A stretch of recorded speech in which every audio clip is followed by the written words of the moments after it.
अस्सलाम वालेकुम। स्वागत है आप सभी को हमारे यूट्यूब चैनल के इस नए और लेटेस्ट वीडियो में। तो कैसे हैं आप सभी? उम्मीद करता हूँ खैरियत से होंगे। तो आइए आज हम लोग बात करने वाले हैं जो हमारे क्लास 12th उर्दू का जो चैप्टर नंबर 1 था उसका जो वीवीआई ऑब्जेक्टिव क्वेश्चन है उसी की बात करेंगे हम लोग।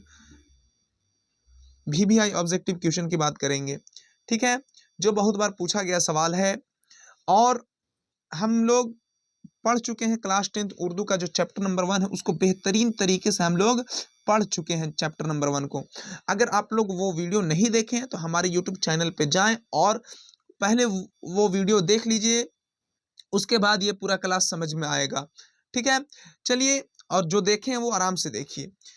आइए वीडियो स्टार्ट करते हैं। वीडियो स्टार्ट करने से पहले अगर चैनल पे नए हैं तो चैनल को सब्सक्राइब कर लीजिए और बेल आइकन को ज़रूर प्रेस कर दीजिए ताकि हमारे यूट्यूब चैनल का वीडियो सबसे पहले आप तक पहुँचे। आइए बिना देरी किए हुए शुरू करते हैं। पहला सवाल है यहाँ पे आप लोगों के लिए कि उर्दू का पहला खाका निगार कौन है? 2017-2022 में पूछा गया सवाल है। ऑप्शन है मिर्ज़ा फ़रहतुल्लाह बेग, मौलवी ज़काउल्लाह, मौलवी अब्दुल हक या मौलवी अब्दुल समद। बताइए। तो आपको पता होगा कि उर्दू का जो पहला खाका निगार है आप लोगों को बताए हैं वो कौन है? मिर्ज़ा फ़रहतुल्लाह बेग। मिर्ज़ा फ़रहतुल्लाह बेग जो है उर्दू का पहला खाका निगार है और उर्दू का जो पहला खाका है उसका नाम है नज़ीर अहमद की कहानी। नज़ीर अहमद की कहानी, ठीक है। ये उर्दू का पहला खाका है और इसके लिखने वाले हैं मिर्ज़ा फ़रहतुल्लाह बेग। तो ये ऑप्शन बिल्कुल सही हो जाएगा। आइए सवाल नंबर 2 देखिए। सवाल नंबर 2 है आप लोगों के सामने कि नज़ीर अहमद का ताल्लुक किस सिन्फ से है? नज़ीर अहमद का ताल्लुक तो आप लोगों को 10th में पढ़ाया गया है डिप्टी नज़ीर अहमद के बारे में। डिप्टी नज़ीर अहमद के बारे में, ठीक है। नज़ीर अहमद, तो वही जो है डिप्टी नज़ीर अहमद की ही यहाँ पे बात की गई है। तो डिप्टी नज़ीर अहमद हम लोग क्लास 10th में जो पढ़े थे वो उनका क्या पढ़े थे? उनका नाविल पढ़े थे। क्या पढ़े थे? नाविल। और डिप्टी नज़ीर अहमद जो है नाविल की ही आगाज़ किए हैं। तो यहाँ पे क्या हो जाएगा? नाविल हो जाएगा। ये ऑप्शन बिल्कुल सही हो जाएगा।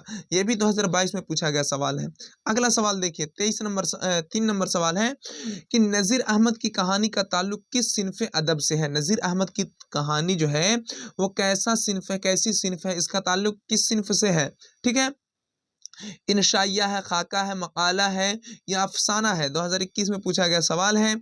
तो बताइए, तो आप लोगों को बताएं कि नज़ीर अहमद का जो ताल्लुक, नज़ीर अहमद की कहानी का जो ताल्लुक है वो किससे है? खाका से है, यानी कि कैसी सिन्फ़ है? तो ये खाका है। बी ऑप्शन बिल्कुल सही हो जाएगा।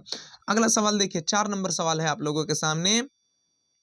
4 नंबर सवाल देखिए कि इनमें से कौन सी तख्लीक अफ़साना नहीं है? 2021 में पूछा गया सवाल है। नज़ीर अहमद की कहानी, प्रॉमिस, इब्राहिम साका या टोबा टेक सिंह। तो अभी आप लोगों पढ़े नहीं होंगे लेकिन प्रॉमिस, टोबा टेक सिंह और इब्राहिम साका ये तीनों क्या है? एक अफ़साना है। क्या है? अफ़साना है। लेकिन ये जो नज़ीर अहमद की कहानी है ना, आप लोग ये तो पढ़ चुके हैं और ये एक क्या है? तो ये एक खाका है। क्या है? खाका है। तो इसी तरह पता चल गया कि नज़ीर अहमद की कहानी जो है ये क्या है? अफ़साना नहीं है बल्कि ये खाका है। तो ये ऑप्शन बिल्कुल सही हो जाएगा। अगला सवाल देखिए 5 नंबर सवाल है।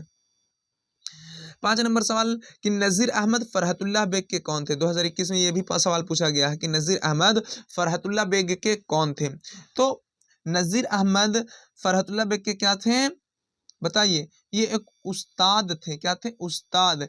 नज़ीर अहमद, ये फ़रहतुल्लाह बेग और क्या कहते हैं मियाँ दानी दोनों जो है कहाँ जाते थे? नज़ीर अहमद के घर पढ़ने जाते थे। तो नज़ीर अहमद क्या थे? उस्ताद थे। सी ऑप्शन बिल्कुल सही हो जाएगा। आइए अगला सवाल देखिए 6 नंबर सवाल है कि नाविल मिरातुल उरूज़ के मुसन्निफ़ कौन है?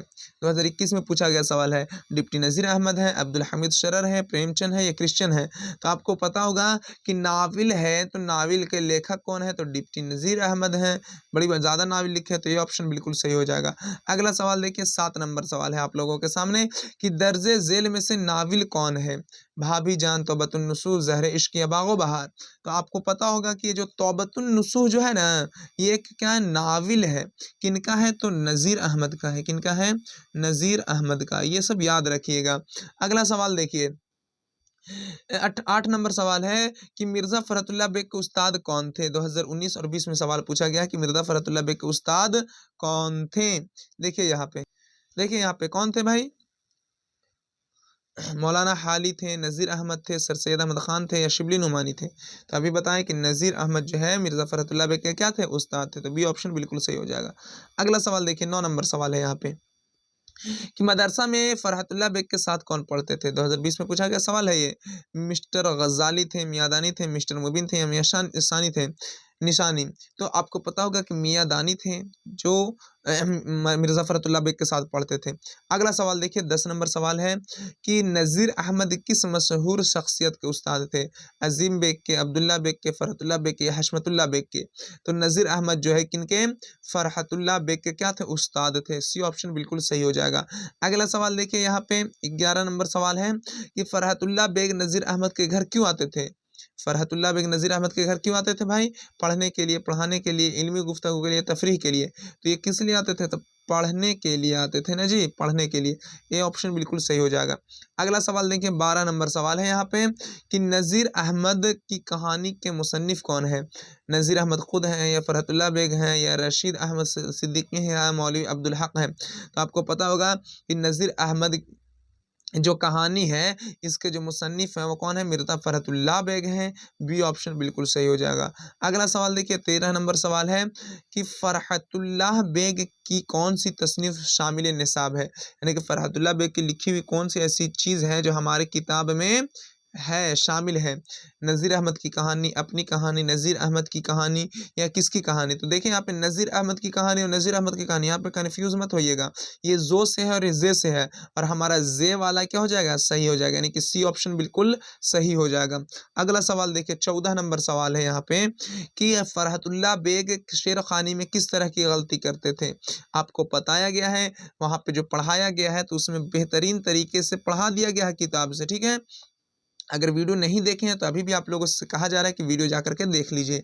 देखिए यहाँ पे कि फ़रहतुल्लाह बेग शेर ख़ानी में किस तरह की गलतियाँ करते थे? इमला की करते थे, मुहावरे की करते थे, वाहिद जमा की करते थे, एराब की। तो फ़रहतुल्लाह बेग किस तरह की गलती करते थे? एराब की गलती करते थे। डी ऑप्शन बिल्कुल सही हो जाएगा।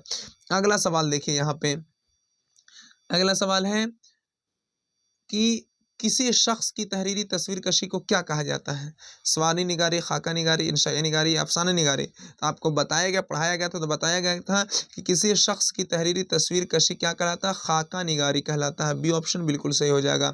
अगला सवाल देखिए, 16 नंबर सवाल है कि मिर्ज़ा फ़रहतुल्लाह बेग के जद्द अमजद किस बादशाह के ज़माने में आए थे? सवाल क्या था कि मिर्ज़ा फ़रहतुल्लाह बेग के जद्द अमजद में से कौन जो है, जद्द अमजद में से कौन कहाँ आए थे? हिंदुस्तान आए थे और किस बादशाह के ज़माने में आए थे? तो शाह आलम सानी के ज़माने में आए थे। कौन आए थे? तो मिर्ज़ा अफ़ज़ल बेग आए थे। मिर्ज़ा अफ़ज़ल बेग जो है मिर्ज़ा फ़रहतुल्लाह बेग के जद्द अमजद में से आए थे। जद्द अमजद बोले तो परदादा और दादा में से, ठीक है? अगला सवाल देखिए, उनके ख़ानदान में से। अगला सवाल है 17 नंबर, फ़रहतुल्लाह बेग के दादा कौन थे? हशमतुल्लाह बेग थे, रफ़अतुल्लाह बेग, मिर्ज़ा अब्दुल्लाह बेग या इनायतुल्लाह बेग? तो हशमतुल्लाह बेग तो वालिद का नाम था, ये वालिद थे, ठीक है? लेकिन दादा का नाम था मिर्ज़ा अब्दुल्लाह बेग। तो सी ऑप्शन बिल्कुल सही हो जाएगा। अगला सवाल देखिए, 18 नंबर सवाल है आप लोगों के सामने कि मिर्ज़ा फ़रहतुल्लाह बेग की पैदाइश कब हुई थी? 1881, 1885, 1886 या 1887? तो मिर्ज़ा फ़रहतुल्लाह बेग की पैदाइश 1885 ईस्वी को हुई थी। बी ऑप्शन बिल्कुल सही हो जाएगा। अगला सवाल देखिए, 19 नंबर है, देखिए यहाँ पे 19 नंबर सवाल है, मिर्ज़ा फ़रहतुल्लाह बेग के वालिद कौन थे? मिर्ज़ा फ़रहतुल्लाह बेग के वालिद का नाम क्या था? अभी बताएं कि मिर्ज़ा हशमतुल्लाह बेग था। बी ऑप्शन बिल्कुल सही हो जाएगा। अगला सवाल देखिए, 20 नंबर सवाल है कि मिर्ज़ा फ़रहतुल्लाह बेग की पैदाइश कहाँ हुई थी? दिल्ली में हुई, हैदराबाद में, सहारनपुर में या इलाहाबाद में? तो इनकी पैदाइश जो है 1885 ईस्वी को दिल्ली में, मोहल्ला चूड़ीवालान दिल्ली में हुई थी। ये ऑप्शन बिल्कुल सही हो जाएगा। अगला सवाल देखिए, 21 नंबर सवाल है यहाँ पे कि मिर्ज़ा फ़रहतुल्लाह बेग की वफ़ात कब हुई? 1945, 1947, 1948 से 1950? तो आपको पता होगा कि मिर्ज़ा फ़रहतुल्लाह बेग का जो इंतकाल है वो 1947 ईस्वी को हुआ था। बी ऑप्शन बिल्कुल सही हो जाएगा। अगला सवाल देखिए, 22 नंबर सवाल है और आखिरी सवाल है कि फ़रहतुल्लाह बेग के मजमूआ मज़ामीन फ़रहत के नाम से कितने जिल्दों में शाये हुआ था? तो ये 7 जिल्दों में शाये हुआ था। ए ऑप्शन बिल्कुल सही हो जाएगा। आप लोग कमेंट में बताइए कि कितना सही हुआ है आप लोगों का, और इसी तरह पूरे साल तैयारी करने के लिए हमारे चैनल को सब्सक्राइब कीजिए, और वीडियो अगर अच्छी लगी हो तो वीडियो को लाइक करते जाइए। मिलते हैं नेक्स्ट वीडियो में, तब तक खुदा हाफिज़।